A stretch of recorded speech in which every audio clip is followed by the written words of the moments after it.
اور تراویح 20 رکعتیں ہیں، 8 رکعتیں بولو نہیں۔ نبی صلی اللہ علیہ وسلم نے تراویح کی کتنی رکعتیں پڑھی ہیں؟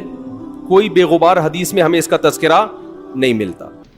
مائیں عائشہ صدیقہ رضی اللہ عنہ فرماتی ہیں کہ پیارے نبی صلی اللہ علیہ وسلم کا معمول تھا کہ رمضان ہو کہ غیر رمضان کبھی آپ نے 11 سے زائد نہیں پڑھی، 8 رکعت تراویح اور 3 رکعت وتر۔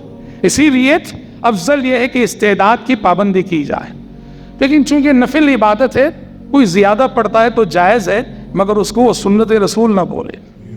زیادہ پڑھ کر اسے سنت رسول بولتے ہیں آپ تو نبی کی طرف ایک ایسا عمل منسوب کر رہے ہیں جو پیارے نبی نے نہیں کیا، اور یہ بہت بڑی غلطی ہے۔ اس اصل چیز یہ ہے آپ نے جو تعداد جس کا اہتمام کیا اس تعداد کا اہتمام کیا جائے، اس تعداد کی پابندی کی جائے۔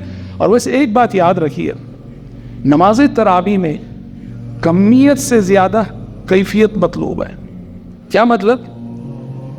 کتنی پڑھنی چاہیے اس سے زیادہ اہم یہ ہے کہ کیسی پڑھنی چاہیے، یہ زیادہ اہم ہے۔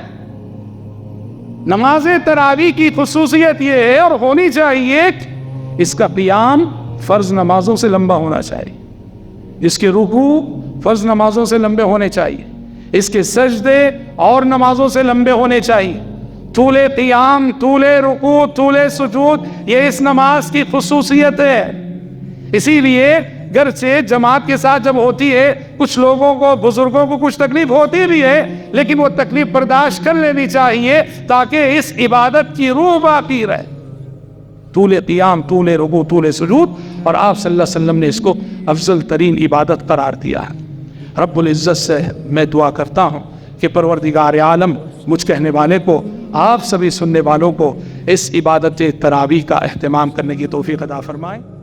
واشتكي طي صدري دربا سحيق العطايا